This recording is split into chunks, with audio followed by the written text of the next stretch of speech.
Hello everyone. आप लोग कैसे हो? मैं आशा करती हूँ आप लोग बहुत अच्छे होंगे और अपने सीटेड एग्ज़ाम की तैयारी बहुत अच्छे से कर रहे होंगे। So welcome back to my channel let's crack. तो आज की क्लास में हम लोग पढ़ने वाले हैं साउंड चैप्टर यानी कि ध्वनि, जो एनसीईआरटी क्लास 8 का चैप्टर है। और आज हम 10वां नंबर क्लास करने वाले हैं। इसके पहले मैंने 9th क्लास जो है एनसीईआरटी 8 का करवा चुके हैं। अगर आप उस क्लासेस को नहीं देखे तो कृपया उसे ज़रूर देखिए। और मैं सारे क्लासेस की प्रॉपर पीडीएफ बना चुकी हूँ, आपके लिए प्लेलिस्ट बना चुकी हूँ। जैसे कि एनसीईआरटी की सारे चैप्टर वाइज जो theory as well as classes की आपको प्लेलिस्ट मिल जाएगी। क्लास 6 का मिल जाएगा, क्लास 7 का मिल जाएगा और क्लास 8 का भी मिल जाएगा। और क्लास 8 के कुछ ही चैप्टर अब बचे हुए हैं। इसके बाद हमारा जो एनसीईआरटी का पूरा जो चैप्टर है 6 to 8 का वो कंप्लीट हो जाएगा। तो अगर आप वो वीडियोस नहीं देखे तो कृपया आप जाकर देखिए। उसकी प्लेलिस्ट में इसी क्लास के कमेंट सेक्शन में एज वेल एज डिस्क्रिप्शन में लगा दूंगी, तो आप वहाँ से आसानी से देख सकते हो। तो आज हम पढ़ने वाले हैं sound chapter. And I am sure कि आप लोग जो साउंड वर्ड है इससे आप फेमिलियर होंगे और ये वर्ड आप पहले भी सुने होंगे। बट इस शब्द को हमें बहुत अच्छे से अंडरस्टैंड करना पड़ेगा, क्योंकि ये बहुत ही इम्पॉर्टेंट चैप्टर है आपके एग्ज़ाम के पॉइंट ऑफ व्यू से। ठीक है, और यहाँ से हर साल क्वेश्चंस बनते हैं जो किस किस पॉइंट से यहाँ पर एग्ज़ाम्स में क्वेश्चंस बनते हैं वो हम पहले देख लेते हो। देखिए, ये जो पोर्शन आपको यहाँ पर दिख रहा है मैं सारा लिख चुकी हूँ। आप ये जब चैप्टर पढ़ोगे तो ये पॉइंट तो बिल्कुल आपको अच्छे से क्लियर कर लेना है, जो मैं अभी क्लियर करूँगी, डोंट वरी। ऐसा बिल्कुल नहीं है, सारी चीज़ें आपको समझ में आएगी, बहुत ही अच्छे तरह से हम इसे समझेंगे। तो यहाँ पर देखिए, साउंड वाले चैप्टर से ना साउंड्स रिलेटेड बहुत सारे क्वेश्चंस, जैसे कि पिच एंड फ्रीक्वेंसी से क्वेश्चंस हर साल बनते हैं। इसके बाद एम्पलीट्यूड वर्सेस लाउडनेस से हर साल क्वेश्चंस बनते हैं। देन ह्यूमन ऑडिबल रेंज से क्वेश्चंस बनते हैं। And then mechanism of hearing से बनते हैं। And propagation requiring a medium and speed of sound in different state में किस प्रकार के होते हैं, ये सारे पॉइंट्स बहुत इंपॉर्टेंट है। हर साल क्वेश्चंस बनते हैं, तो इस चैप्टर को तो आपको छोड़ना ही नहीं है। सारे चैप्टर्स को अच्छे से कंप्लीट करते। तो चलिए हम बिना किसी देरी के इसके कंसेप्ट को सीखते हैं। तो यहाँ पर आप देख सक रहे हो कि देखिए साउंड क्या है ना। तो हम जानेंगे कि साउंड क्या है, इसके बारे में हम यहाँ पर पढ़ेंगे। तो देखिए, साउंड, जैसे मैं अभी आपसे बात कर रही हूँ तो मेरी आवाज़ जो है वो आप तक जा रही है ना। तो मेरी बातों को आप सुन पा रहे हैं। तो साउंड यानी ध्वनि, ध्वनि यानी आवाज़। ये जो मैं बोल रही हूँ, ये जो ध्वनि जो प्रोड्यूस हो रही है, ये हमारे बॉडी में एक ऐसा यंत्र है, ऐसा ऑर्गन है जो हमें हेल्प करता है साउंड को प्रोड्यूस करने में। ओके, जिसे बोलते हैं लैरिंग्स। हमारे गले में क्या पाया जाता है, वोकल कॉर्ड होती है, जिसके थ्रू क्या है हम साउंड प्रोड्यूस कर पाते हैं। तो साउंड प्रोड्यूस कैसे होती है, बहुत सारे आपने हमारे इन्वायरमेंट में डिफरेंट डिफरेंट साउंड्स अवेलेबल है, जैसे कि म्यूज़िकल साउंड, देन बर्ड्स के साउंड्स, एनिमल साउंड्स, और भी बहुत सारे साउंड्स होते हैं। यहाँ पर देखिए क्या बोला गया है, जो साउंड है ना, ध्वनि का जो निर्माण है ना, कंपन की वजह से होती है, वाइब्रेशंस की वजह से होती है। जब कोई वस्तु तेजी से आगे पीछे गति करती है तो वह एक ध्वनि उत्पन्न करती है, उसके तो साउंड प्रोड्यूस होती है। तो उदाहरण के तौर पर, जैसे हम लोगों ने म्यूज़िकल इंस्ट्रूमेंट में गिटार के तार को खींचते हैं या तबले की झिल्ली को जब ठोकते हैं तो क्या होता है, साउंड प्रोड्यूस होता है। साउंड प्रोड्यूस होने के लिए वाइब्रेशन इम्पॉर्टेंट है, वाइब्रेशन की वजह से साउंड प्रोड्यूस होता है। Sound is produced by vibrating objects. Vibration is the rapid to and fro, आगे पीछे जब मोशन करती है देन ऑफ एन ऑब्जेक्ट, इसके वजह से साउंड प्रोड्यूस होती है। इसके एग्जाम्पल्स हैं plucking the string of a guitar and striking the membrane of a tabla and vibrating vocal cords in human. तो ह्यूमन में किसके थ्रू होता है, आपको ये पॉइंट याद रखना है, वोकल कॉर्ड यानी लैरिंग्स के थ्रू। और देखिए, एग्जाम्स में सीटेड में एक बार 2024 में ऐसा क्वेश्चंस पूछा गया कि जो इंस्ट्रूमेंट होते हैं, म्यूजिकल इंस्ट्रूमेंट, उसके किस पर्टिकुलर पार्ट्स को टच करने पर या फिर उसे पीटने पर साउंड प्रोड्यूस होता है। तो ह्यूमन में क्या है, वोकल कॉर्ड है। तबला में क्या है, हम जब उसके मेम्ब्रेन को यानी सरफेस को जब स्ट्रिक करते हैं तब जाके बजता है। गिटार में क्या होती है, स्ट्रिंग होती है, तार होती है, जिसे हम टच करके ये करते हैं तो साउंड प्रोड्यूस होती है। तो आपको याद रखना है sound. And we can also say that sound is a medium of communications. तो साउंड के जरिए, साउंड की मदद से अभी हम आपके लिए क्लास ले पा रहे हैं, है ना। और हमारी जो फ़ोन की जो नोटिफिकेशन वगैरह, मैं सभी को साइलेंट में करके रखूँ। अगर साइलेंट नहीं रखूँगी तो साउंड का जो मेरा आवाज़ है वो साउंड का आवाज़ भी आपको सुनाई देगा। तो हमने उसको क्या किया है, कम करके रखा, यानी साइलेंट करके रखिए।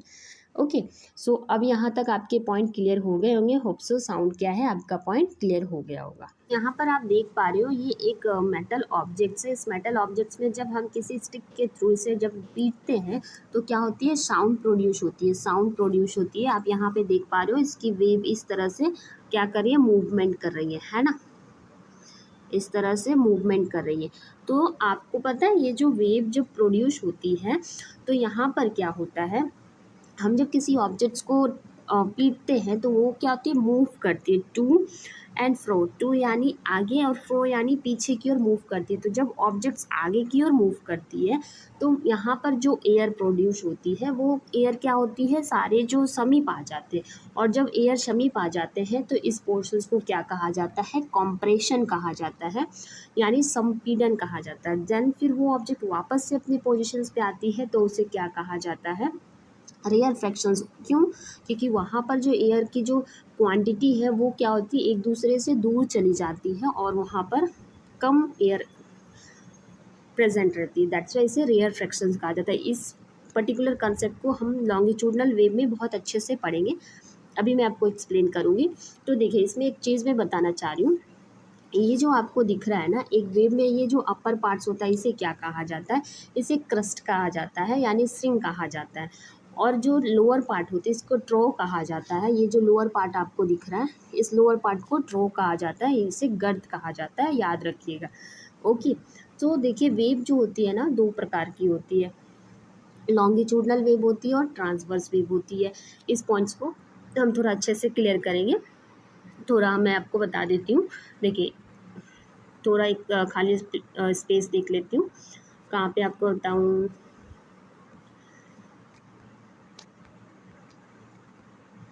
यहाँ पे हम लोग डिस्कस कर लेते हैं। ओके, तो देखिए साउंड जो वेव है ना, मैं शॉर्ट फॉर्म में लिखती हूँ।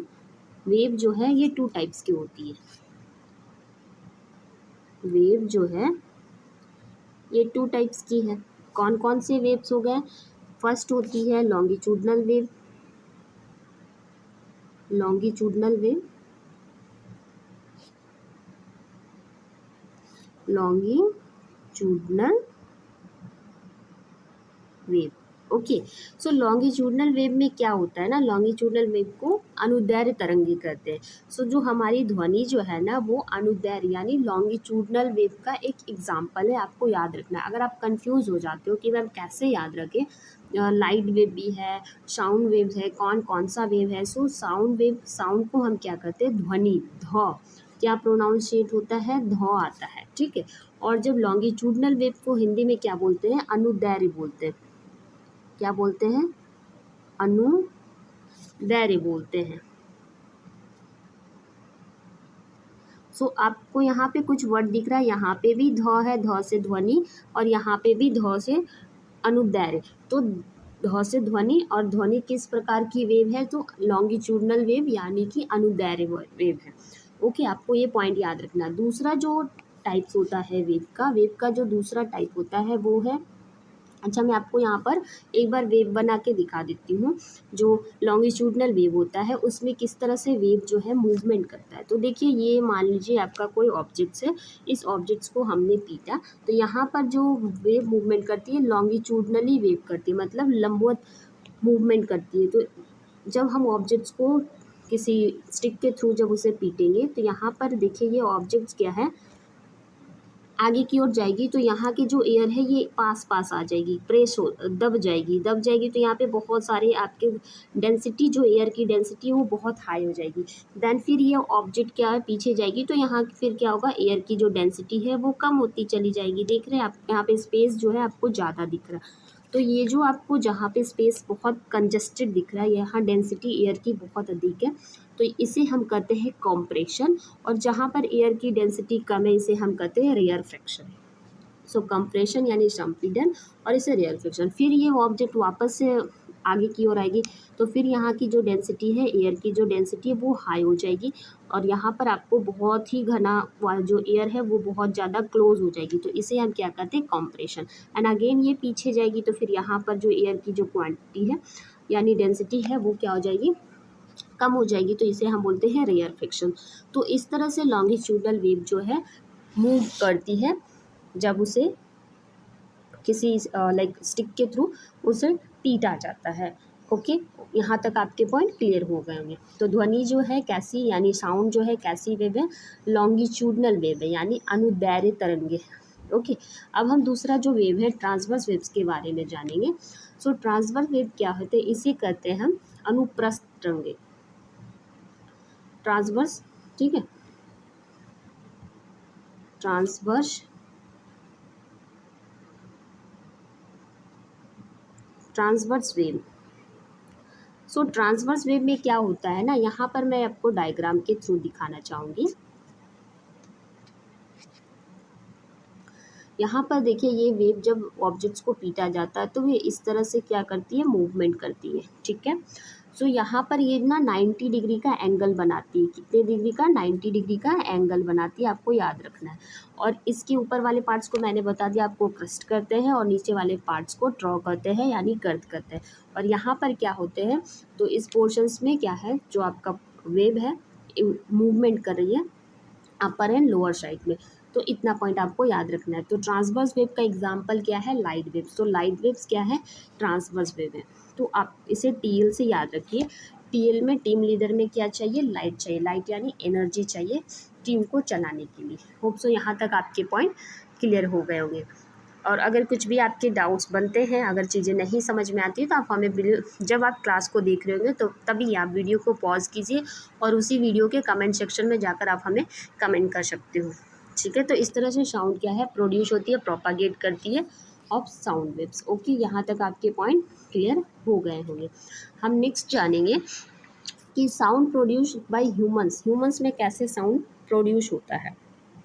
ओके, तो साउंड जो है यहाँ पर देखिए क्या बोला गया है, मनुष्यों में ध्वनि जो है कंठ या वाक यंत्र, जिसे लैरिंग्स या वॉइस बॉक्स बोलते हैं, द्वारा उत्पन्न होती है। वाक यंत्र के पार दो वाक तंतु यानी वोकल कॉर्ड्स स्थानित होते हैं, जिसके पीछे हवा निकलने के लिए एक संकीर्ण झिर्री यानी स्लिट्स होती है। फेफड़ों से हवा गुजरने पर ये कंपित होती है। तो जहाँ पर हमारा वोकल कोर्ड्स होता है वहाँ पर एक पतली सी नली होती है, और उस नली से जब हवा पास करती है तो साउंड प्रोड्यूस होती है। सो फॉर मेरे जो इंग्लिश स्टूडेंट बच्चे हैं जो इंग्लिश में कंफर्टेबल, उनके लिए मैं गाइड कर देती हूँ। In human sound is produce by the larynx, जिसे वॉइस बॉक्स कहते हैं। टू वोकल कॉर्ड्स होते हैं, are stretched across the larynx, leaving a narrow slits for a passage of air. As lungs force air through the slits, the vocal cords vibrate to produce sounds. तो sound produce होने के लिए vibration यानी वस्तु में कंपन होना जरूरी है। ये आप घर खुद से भी करके देख सकते हो। आपने तालाब देखा होगा, तालाब में आप जाकर एक ढेला उठाकर बीच में फेंक दो तो देखिएगा कि वेव जो है वो मूवमेंट करना शुरू कर देती है। या फिर आपके घर पे कोई भी तार वायर वगैरह है जिस पे कपड़े आप टांगते हो, उसको जाकर हाथ से टच कर दो, देखो वो उस तरह से वाइब्रेट होगी, है ना। तो वो जो कंपन प्रोड्यूस होता है उससे ही साउंड प्रोड्यूस होती है। Okay,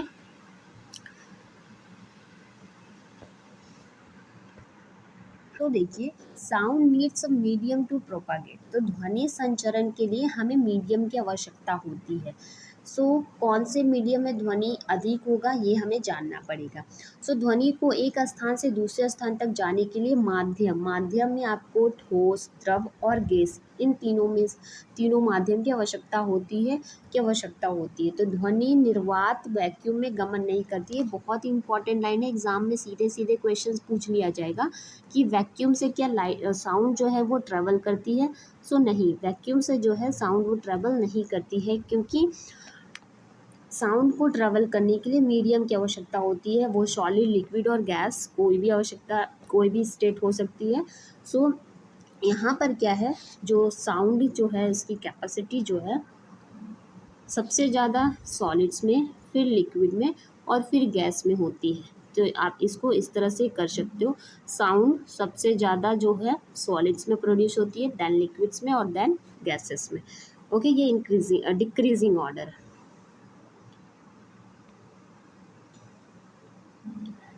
So sound requires medium, which medium? Solid, liquid and gases. To travel sound cannot travel through a vacuum. So ये वैक्यूम के थ्रू ट्रेवल नहीं होती है, आपको ये याद रखना है। देन हम जानेंगे, यहाँ पर देखिए मैं आपको आपके लिए एक टेबल भी बना चुकी हूँ ताकि आप अच्छे से मेमोराइज कर सको चीज़ों को। ओके, तो यहाँ पर आप देख सकते हैं ये टेबल है आपके लिए। क्या बोला गया? मीडियम टाइप कौन कौन से? तो सॉलिड्स में जो है स्पीड ऑफ साउंड क्या होती है?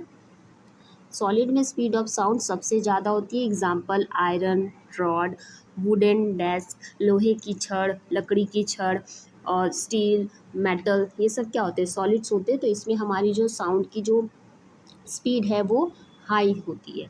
देन लिक्विड में क्या होती है? लिक्विड में जो साउंड की जो स्पीड होती है ये कैसी होती है? मॉडरेट होती है। इसके एग्जाम्पल्स हो गए वाटर, एक्वेटिक एनिमल्स, कम्युनिकेट, ठीक है। एंड गैसेस में क्या होती है?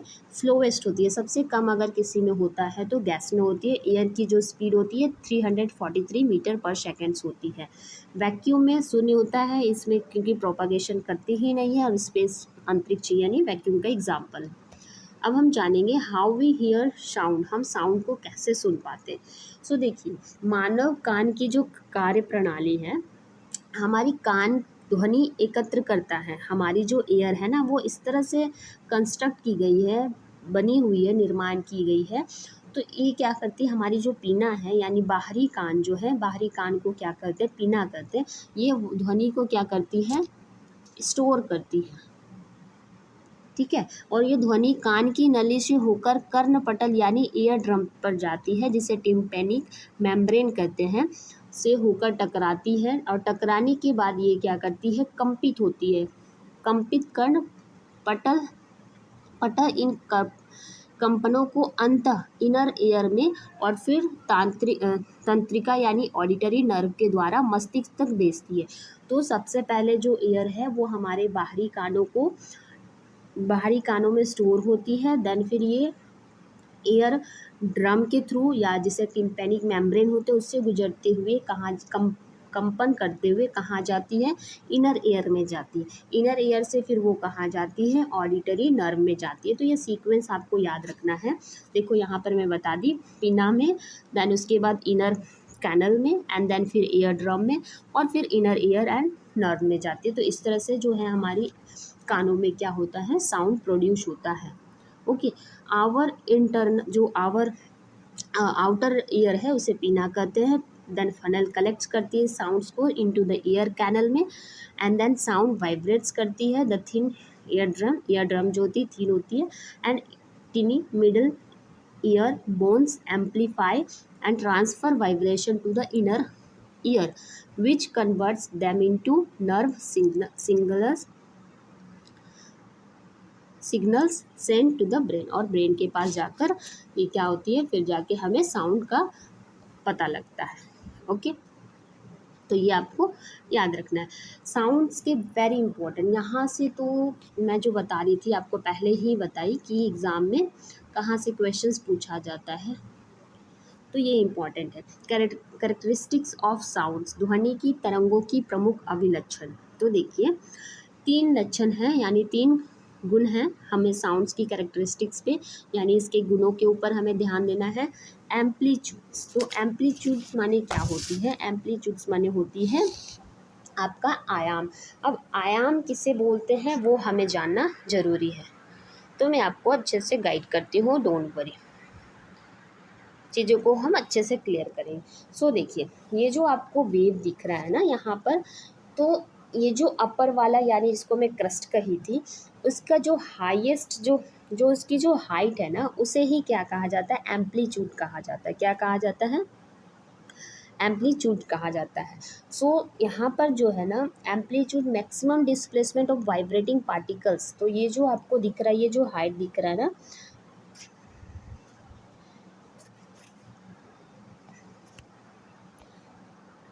देखो मैं यहाँ पर आपको ड्रॉ करके दिखाती हूँ।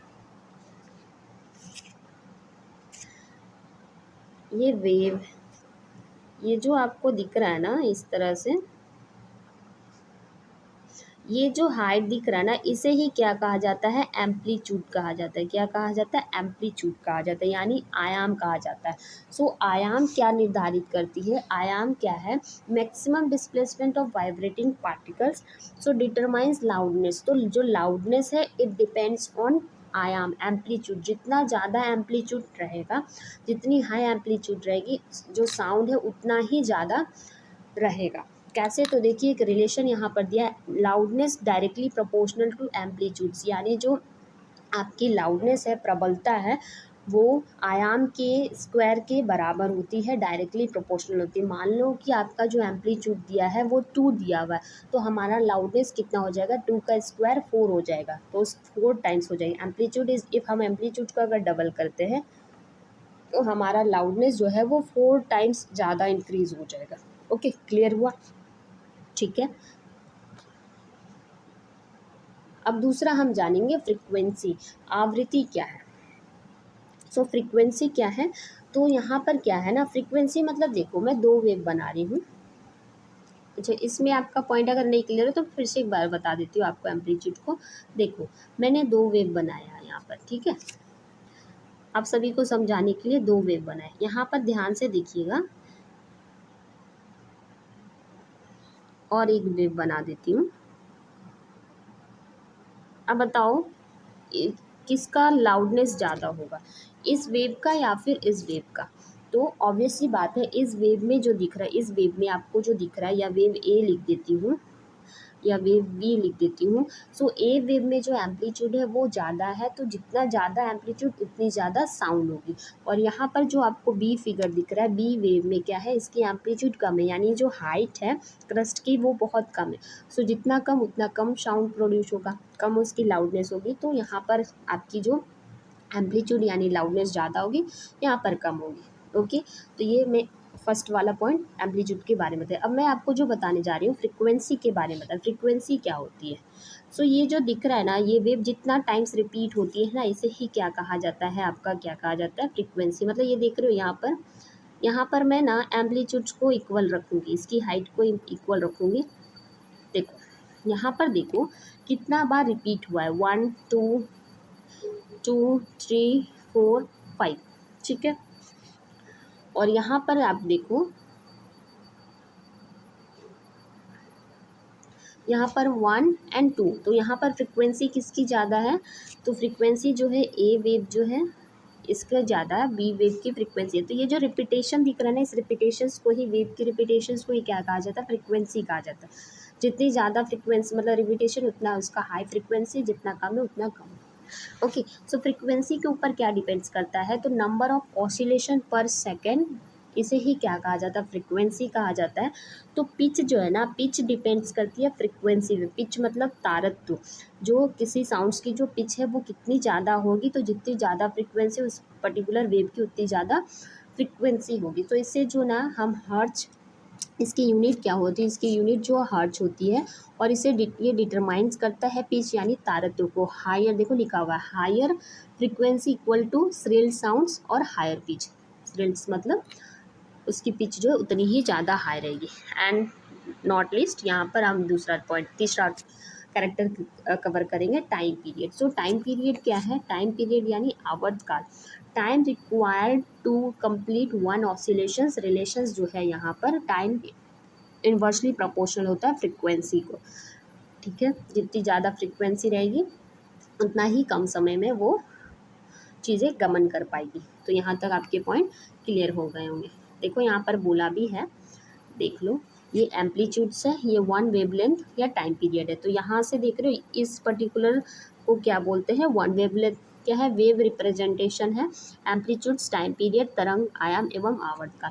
सो ये वन कंप्लीट ऑसिलेशंस को वन कंप्लीट कहाँ से होगा, यहाँ से स्टार्ट होगी, यहाँ पे एंड हो रही है, तो इसे ही क्या कहा जाता है, इसे वेवलेंथ कहा जाता है।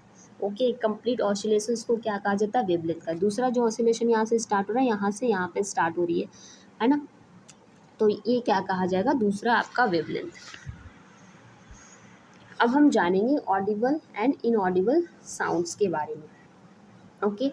सो ऑडिबल रेंज क्या होती है? ऑडिबल रेंज जो है, human ear can hear frequencies about, तो हम मनुष्य जो है 20 हर्ट्ज से लेकर 20,000 हर्ट्ज तक या फिर 20 किलो हर्ट्ज बोल सकते हैं कि साउंड्स को सुन सकते हैं। इससे ज़्यादा अगर आ जाएगा तो हमारी कान जो हम जो बहरे हो जाएंगे और चीज़ों को नहीं सुन पाएंगे। इंफ्रासोनिक साउंड्स क्या होती है, यानी अवस्रव क्या होती है? तो साउंड फ्रिक्वेंसीज बिलो 20 हर्ट्ज, तो 20 हर्ट्ज से नीचे की जो फ्रिक्वेंसी होती है उसे क्या कहा जाता है? इंफ्रासोनिक। ये कौन कौन से सुन सकते हैं इंफ्रासोनिक साउंड? कौन एनिमल सुन सकते हैं? तो एलिफेंट्स, राइनोसेरस और अर्थक्वेक, ये जब क्या होते हैं, इंफ्रासोनिक साउंड प्रोड्यूस करते हैं।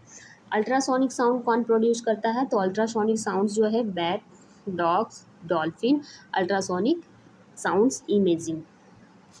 सो ये साउंड्स क्या होती है? फ्रीक्वेंसी एवर 20 हर्ट्ज या फिर 20 किलो हर्ट्ज हो जाएगी। 20,000 हर्ट्ज है और अगर इसको किलो में कन्वर्ट करें तो 20 किलो हर्ट्ज हो जाएगी। ओके। एंड अब हम जानेंगे noise and music noise pollutions क्या होती है। सो नॉइज़ अनप्लेजेंट, जो साउंड सुनकर हमें परेशानी हो, हमें तकलीफ हो, उसे हम नॉइज़ कहेंगे। तो अनप्लेजेंट यानी दुखद जो, और हार्श बहुत ही ज़्यादा लाउडनेस वाले साउंड्स को क्या कहेंगे? नॉइज़ यानी शोर कहेंगे। जैसे बच्चे क्लासरूम में क्या करते हैं? शोर मचाते हैं। जब आप टीचर्स बन जाओगे ना तो क्लासरूम को मैनेज करने में तब आपको पता चलेगा कि नॉइज़ क्या होती है। Traffic sounds and music. तो म्यूज़िक देखो, ये जो नॉइज़ है ये अनप्लेजेंट्स होती है, हार्ड साउंड्स होती है, ट्रैफिक साउंड्स जो होती है वो नॉइजेबल होती है। बट म्यूज़िक जो होता है वो बहुत ही प्लेजेंट होती है और म्यूज़िक सुनना अच्छा लगता है, माइंड को रिलीफ मिलती है। नॉइज़ पॉल्यूशन थ्रेशोल्ड क्या है? तो साउंड एबव, जब 80 डेसिबल से, साउंड को किस यूनिट में मापा जाता है? डेसिबल में मापा जाता है। तो जब 80 डेसिबल से ज़्यादा साउंड हो जाती है तो बिकम फिजिकली पेनफुल होती है और कॉज हेल्थ इश्यूज लाइक इंसोनेमिया इंसोनेमिया और हाइपरटेंशन और टेम्पररी परमानेंट हियरिंग इम्पेयरमेंट हो जाती है, इंसोम्निया हो जाती है। ओके। तो यहाँ तक होप सो आपके पॉइंट क्लियर हो गए हैं। नेक्स्ट हम जानेंगे इस चैप्टर का माइंड मैप आपके लिए मैं क्रिएट की हूँ। तो देखिए, साउंड को क्या प्रोडक्शन किस तरह से प्रोड्यूस होती है? जब वाइब्रेशंस की वजह से साउंड प्रोड्यूस होती है। प्रोपागेशंस के लिए मीडियम की आवश्यकता आती है, solids, liquids and then gas. Solids में ज़्यादा, देन लिक्विड में उससे कम एंड गैस में सबसे कम। कैरेक्टरिस्टिक्स क्या होती है? 3 कैरेक्टरिस्टिक्स होते हैं, एम्पलीट्यूड्स होती है, फ्रिक्वेंसीज होती है और टाइम पीरियड होती है। एंड यहाँ पर जो है प्रोडक्शन से ह्यूमन में जो ह्यूमन हियरिंग रेंज है 20 हर्ट्ज से 20 किलो हर्ट्ज या फिर 20,000 हर्ट्ज। और यहाँ पर आपका एम्पलीट्यूड जो है ये कंट्रोल करता है लाउडनेस को और फ्रिक्वेंसी जो है ये पिच को कंट्रोल करता है। अब हम चलिए पढ़ते डिस्कस करेंगे टॉप 10 क्वेश्चंस की, जो एग्ज़ाम में डायरेक्ट क्वेश्चंस आएगा और आप कितना अच्छा से थ्योरी पार्ट्स को सुने हो, समझे हो, वो आप यहाँ पर ऑब्जर्व कर पाओगे, देख पाओगे। तो चलिए क्लास को टेस्ट को करते हैं। सो ध्यान से क्वेश्चंस को पढ़ना है आपको। क्या बोला गया है an objects oscillate 40 times in 4 second, find its time period and its frequency. तो इसकी टाइम पीरियड और फ्रिक्वेंसी को हमें फाइंड आउट करना है। तो हम आपको अभी फॉर्मूला बताए थे ना। सो देखिए यहाँ पर क्या बोला है, फ्रिक्वेंसी का फॉर्मूला क्या था? फ्रिक्वेंसी का फॉर्मूला था number of oscillation by total time. तो नंबर ऑफ ऑसिलेशन कितना दिया? 40 टाइम्स, तो 40, और टाइम कितना दिया? 4 सेकेंड्स, तो 40 डिवाइडेड बाई 4 करेंगे तो हमारी जो फ्रिक्वेंसी आ जाएगी, ये क्या आ जाएगा? 10 हर्ट्ज आ जाएगी।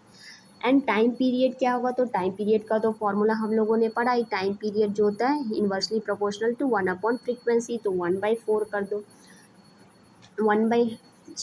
10 आई है ना हमारी फ्रीक्वेंसी, 1/10 यानी 0.1 सेकेंड्स। तो seated concept always check SI units, hertz for frequencies and second for time period. तो आपको एसआई यूनिट में आंसर करना है। नेक्स्ट क्वेश्चन देखेंगे। नेक्स्ट क्वेश्चन में क्या बोला गया है, if the amplitude of a vibrating body is tripled. अगर हम एम्पलीट्यूड्स को क्या करें, एम्पलीट्यूड्स को 3 टाइम्स कर दें तो क्या बोला गया है, it's loudness increases by a factor of, कितना ज़्यादा हो जाएगा। तो हमने पढ़ा था ना लाउडनेस जो होती है डायरेक्टली प्रोपोर्शनल होती है एम्पलीट्यूड्स के स्क्वायर के बराबर। अगर लाउडनेस हमारा यहाँ एम्पलीट्यूड्स हमारा कितना दिया हुआ है 3, तो 3 का स्क्वायर कितना होता है, 3 का स्क्वायर 9 होता है, तो क्या हो जाएगा 9 टाइम्स हो जाएगी। ये हमारा करेक्ट आंसर हो जाएगा। तो देखो यहाँ पर आपका आंसर मिल गया है ना। देखो यहाँ पर loudness is proportional to the square of the amplitudes, ये आपका फॉर्मूला है, हम फॉर्मूला में पुट करेंगे और ये हो जाएगा। तो देखिए आप सीटेड एग्जाम देने जा रहे हो, मैथ साइंस आपका सब्जेक्ट रहेगा, तो मैथ्स में आपको स्क्वायर 20 तक याद होना चाहिए, आपको क्यूब 30 तक याद होना चाहिए, सारे टेबल्स आपको 30 तक याद होने चाहिए, और आपको प्रैक्टिस करनी पड़ेगी क्वेश्चंस की। ठीक है, आप चीज़ों को प्रैक्टिस करो। और वीडियो अच्छी लग रही हो तो प्लीज़ इसे लाइक कीजिएगा, सब्सक्राइब तो करना बिल्कुल मत भूलिएगा, और अपने दोस्तों के साथ इसे ज़रूर शेयर कीजिएगा कि आप जितना ज़्यादा शेयर करोगे यूट्यूब उतने सारे बच्चों को ये वाली क्लासेस जो है रिकमेंड करेगी और बच्चे देख पाएंगे। क्योंकि बहुत सारे ऐसे बच्चे हैं जो चाहते हैं पढ़ना बट उनको कंटेंट नहीं मिल पाता।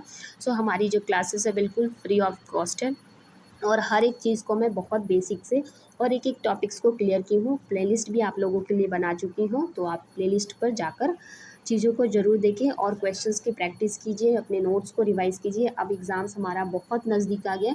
सो आपको अब आपसे आपको मतलब सिंगल मिनट्स भी वेस्ट नहीं करनी है, only and only study and practice and questions करनी है।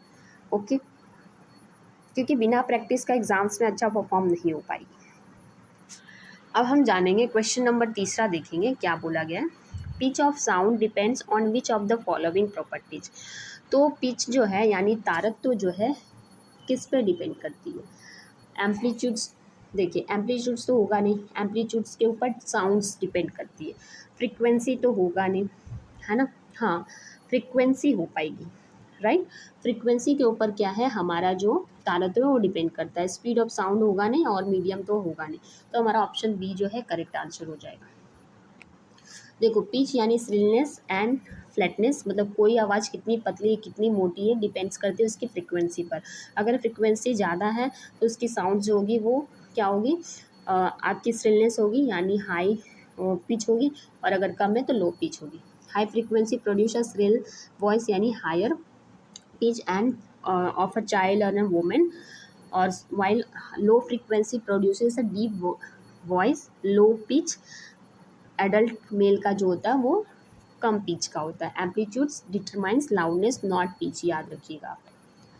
नेक्स्ट क्वेश्चंस पे हम जानेंगे। देखिए आप जब क्वेश्चंस को पढ़ रहे होंगे, मैंने थ्योरी पार्ट्स को आपको पढ़ाया, तो आप जब क्वेश्चंस को सॉल्व करेंगे तो खुद से सॉल्व करने की कोशिश कीजिए। वीडियो क्वेश्चंस को देख पढ़ो, वीडियो को पॉज करो और खुद से आंसर देने की कोशिश करो। और देखो टॉप 10 क्वेश्चंस में आपके कितने क्वेश्चन सही बन रहे हैं। आप नंबर कर लो 1 2 3 1 to 10, कॉपी में नोट डाउन करो। एक नंबर सही होता है उसको करेक्ट करो और अपने आप को 1 मार्क्स दो। दूसरा नंबर भी सही होता है तो अपने आप को दूसरा नंबर करेक्ट करो और दूसरा मार्क्स दो। अगर तीसरा नंबर कट जाता है तो उसको क्रॉस करो और उसके लिए आप अपने आप को 0 मार्क्स दो। क्योंकि सीटेड में देखिए नेगेटिव मार्किंग तो है नहीं, तो नेगेटिव तो आपको मिलेगा नहीं, बट जो गलत करोगे उसका तो नंबर नहीं मिलेगा, है ना, राइट। तो देखो आपको कितना कितना आपका मार्क्स आ रहा है। 10 क्वेश्चंस में आप कितने अच्छे से सॉल्व कर पा रहे, चीज़ें आपके समझ में आ रही है, आपके कंसेप्ट क्लियर है या नहीं। आप खुद से ईमानदारी से कीजिए और वीडियो को पूरा ज़रूर देखिए, और लास्ट में आपके सजेशन भी हमें आप बताइए। आप किसी अदर सब टॉपिक्स पे, साइंस के किसी अदर टॉपिक्स पे आपको वीडियोस चाहिए, आपको हेल्प चाहिए, आपको नोट्स चाहिए, आप हमें बताइए। और जो भी डाउट्स होते हैं हमें कमेंट बॉक्स में ज़रूर बताइए। So question number 4, sound cannot travel through which of the following. So option A water, या फिर ऑप्शन बी स्टील वायर, या फिर ऑप्शन सी वैक्यूम, या फिर ऑप्शन डी वायु। तो हम लोगों ने अभी जस्ट कंप्लीट किए थ्योरी पार्ट्स को। सो देखिए वाटर क्या है, एग्जाम्पल है लिक्विड का, तो साउंड प्रोड्यूस होगा ही, साउंड प्रोपागेट करेगा ही, but as compare to solids इसकी स्पीड जो लिक्विड में वो कम होगी। तो ये तो हमारा आंसर होगा नहीं क्योंकि कैन नॉट बोला। Steel wire it's also a solid example, solid का एग्जाम्पल है, तो यहाँ तो साउंड स्पीड्स बहुत हाई होती है। वैक्यूम और एयर, एयर से तो बिल्कुल, एयर का एग्जाम्पल ऑफ गैसेस है। सो हमारा जो साउंड है वो वाटर से भी ट्रैवल कर सकता है, स्टील से भी ट्रैवल कर सकता है, एयर से भी कर सकता है। अगर नहीं कर सकता है तो वो हमारा ऑप्शन सी यानी वैक्यूम्स यानी निर्वात से नहीं कर सकता। देखिए यहाँ पर हम आंसर भी आप लोगों के लिए कर, ठीक है। तो आपको इसको पढ़ लेना है अच्छे से। Which of the following sound frequencies is audible to the human normal human ears. तो इसमें से कौन सा साउंड्स, देखिए 10, option A hertz, not possible, ये तो इंफ्रासोनिक हो जाएगा, है ना। ऑप्शन बी 1500 हर्ट्ज, ये भी नहीं होगा। ऑप्शन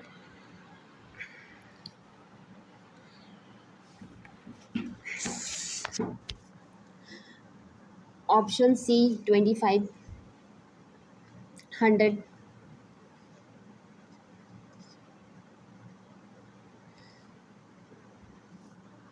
25,000, तो ये भी तो नहीं होगा, है ना। एंड ऑप्शन डी 5 हर्ट्ज, तो ये भी नहीं होगा। सो हमारा इसमें होगा तो फिर कौन सा होगा। हमने पढ़ा था 20 हर्ट्ज से 20,000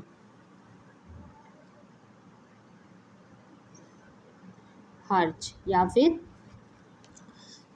20 किलो हर्ट्ज, है ना। तो इस इन तीनों में से तो कोई ऑप्शन नहीं है। तो हमने क्या पढ़ा था 20 हर्ट्ज से 20,000 हर्ट्ज, तो ये तो उसके अंडर में आ रहा है ना। तो हमारा ऑप्शन क्या हो जाएगा, सी, ऑप्शन बी हो जाएगा। ओके, एंड क्वेश्चन नंबर 6 देखेंगे। देखिए स्टेटमेंट बेस्ड क्वेश्चंस एग्जाम्स में बिल्कुल आते हैं, एकदम मतलब आएंगे तो आएंगे ही, एकदम मार्क कर लो आप। सो स्टेटमेंट ए क्या बोला जा रहा है, the sound produced by a baby has a higher pitch than that of a man. Statement B, a baby's voice vibrates at lower frequencies than an adult man.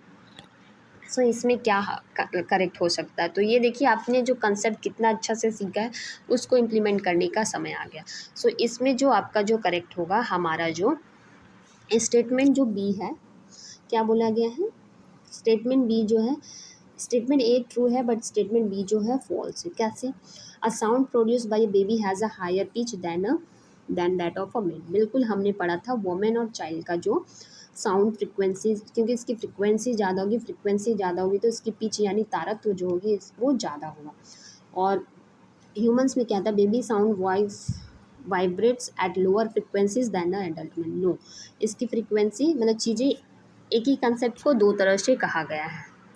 देखो क्या बोला गया है, statement A is correct because baby's voice is shrills, higher pitch होती है। However statement B is false because high pitch is due to higher frequency of vibration of shorter vocal cords, not lower frequency.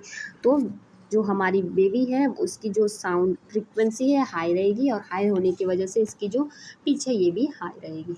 Okay,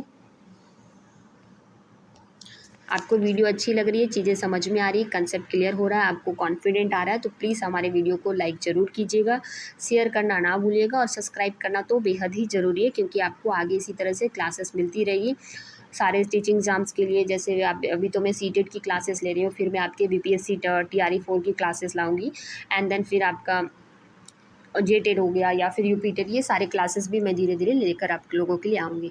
और आप test कहाँ से कर रहे हो, practice कहाँ से कर रहे हो, प्रीवियस ईयर के क्वेश्चंस कहाँ से लगा रहे हो। अगर आपको नहीं मिल रही है कोई सोर्स तो आप एक काम कर सकते हो, टेक्स्ट बुक का नाम सुने हो, उस टेक्स्ट बुक की जो लिंक है मैं आपको डिस्क्रिप्शन बॉक्स में लगा दूँगी, आप जाकर वहाँ से परचेस कर सकते हो, ज्वाइन कर सकते हो। क्यों मैं सजेस्ट कर रही हूँ, क्योंकि मैं खुद वहाँ से प्रिपरेशंस करके एग्ज़ाम्स को क्वालिफाई की हूँ, सीटेड एग्ज़ाम से, BR एस्टेड एग्ज़ाम से, बहुत सारे एग्ज़ाम्स में मुझे हेल्प मिला है। और वहाँ पर एक सिंगल सब्सक्रिप्शन में आपको मल्टीपल एग्ज़ाम्स की टेस्ट सीरीज मिल जाती है, all teaching exams like CTET, Bihar STET, UPTET, JTET और TGT, PGT, BPSC TRE 4, 6 to 8, PRT और अदर किस एग्ज़ाम्स की आप तैयारी करो। इवन एक परचेस करने पर आप एक सब्सक्रिप्शन में आप खुद से तैयारी कर पाओगे। इवन आपकी कोई कलीग या आपकी सिस्टर है, ब्रदर है जो तैयारी करें, तो आप उनको भी शेयर कर सकते हो, वो भी उसी पर्टिकुलर टेस्ट सीरीज से टेस्ट लगा पाएंगे। कोई एसएससी की तैयारी कर रहा है, कोई बैंकिंग की तैयारी कर रहा है,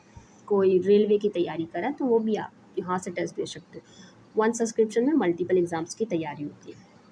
चलिए नेक्स्ट क्वेश्चन देखेंगे। नेक्स्ट क्वेश्चन में क्या बोला गया, the speed of sound is maximum in which state of matter. तो ये तो अभी हमने पढ़ा, देखते हैं आपका क्वेश्चंस आप सही कर पाते हो कि नहीं।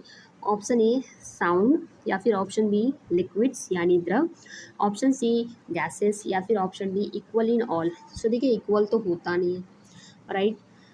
क्या पूछा गया है? सॉलिड्स में मैक्सिमम, तो मैक्सिमम तो सॉलिड में होगी, है ना। हमारा लिक्विड में कम होता है, गैस में भी कम होता है। सो इस क्वेश्चन का जो राइट ऑप्शन है हमारा option A.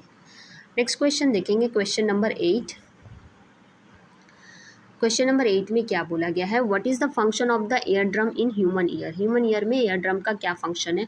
To collect sound waves, option B to vibrates when sound strikes and transmits to inner ear, या option C to produce nerve signals directly, या फिर option D to balance body postures. तो हमारा जो option B हो जाएगा correct answer हो जाएगा। ये क्या करती है? ध्वनि जो टकराने पर कंपित होना और अंतःकरण को प्रेषित करना है। वाइब्रेट करती है when sound strike and transmit to inner, जब हमारे इनर कान में साउंड जाती है तो ये वाइब्रेट करती है। क्वेश्चन नंबर 9 देखेंगे, noise pollution can cause which of the following health problems? तो इंसोम्निया हो जाता है, हायर ब्लड प्रेशर इंक्रीज हो जाती है, एंजाइटी होती है, ऑल ऑफ देम। बिल्कुल ये सारे जो है करेक्ट हो जाएंगे। इस चैप्टर का last question, ultrasounds equipment used in medical diagnostic works at frequencies. So ultrasonic sounds किस, तो ये क्या हो जाएगा? हायर फ्रिक्वेंसीज देन 20,000 से ज़्यादा हो जाएंगे, है ना, ऑप्शन सी। अब यहाँ पे कुछ क्या है आपका की pedagogy and exam tips for seated science के लिए है, ये आप इसे पढ़ लीजिएगा, ठीक है, क्योंकि वीडियो थोड़ा लॉन्ग होता चला जा रहा है। तो ये रही सारे complete questions, theory classes. Hope so आपको सीखने को मिला होगा, आपके कंसेप्ट क्लियर हुए होंगे, आपको कॉन्फिडेंट आया होगा। और यहाँ से पढ़ने के बाद आप अपना नोट्स ज़रूर बनाइए और उसको कम से कम 2 से 3 बार आप रिवाइज़ करो। आपने अभी एक बार पढ़ा, फिर उसे रात में सोने से पहले पढ़िए और फिर कल सुबह उठकर उसे फिर पढ़िए। अगर नहीं रात में पढ़ सकते तो कोई इशू नहीं, बट कल जब आप पढ़ने बैठोगे तो आप एक नज़र उसे ज़रूर मार लीजिएगा, उसे देख लीजिएगा, चीज़ें आपके माइंड में रहेगा। और आप जो जो पढ़े उसको आप 1-2 दिन में डेली रिवाइज़ कीजिए, क्वेश्चंस की प्रैक्टिस कीजिए, जहाँ पर प्रॉब्लम्स आ रहा है उसे नोट डाउन कीजिए और प्रैक्टिस कीजिए, प्रीवियस ईयर लगाइए और मैं जो करवा रही हूँ उसे आप देखते रहो। और जो भी आपके डाउट्स वगैरह बनते हैं आप ज़रूर हमें कमेंट बॉक्स में बताइए। आपके सजेशन भी आप हमें सजेस्ट कर सकते हो, आपको और कौन सी क्लास चाहिए वो भी बता सकते हो। मैंने क्लास 6, क्लास 7 की सारी प्लेलिस्ट बना चुकी हूँ, आपको लिंक शेयर कर दूँगी। और क्लास 8 का जो मैं क्लासेस ले रही हूँ एनसीईआरटी का, वो भी आपको ऐड करती चली जा रही हूँ। तो thank you so much, have a nice day and keep practising. और वीडियो को ज़रूर लाइक कीजिए और चैनल को सब्सक्राइब कीजिए। मिलते हैं नेक्स्ट चैप्टर में एक नए कंसेप्ट के साथ, एक नई एनर्जी के साथ। और आप जितना ज़्यादा लाइक करते हो, शेयर करते हो या फिर सब्सक्राइब करते हो, हमें उतना ही ज़्यादा मोटिवेशन मिलता है आपके लिए और अच्छा कंटेंट बनाने के लिए और बेहतर करने के लिए। सो धन्यवाद।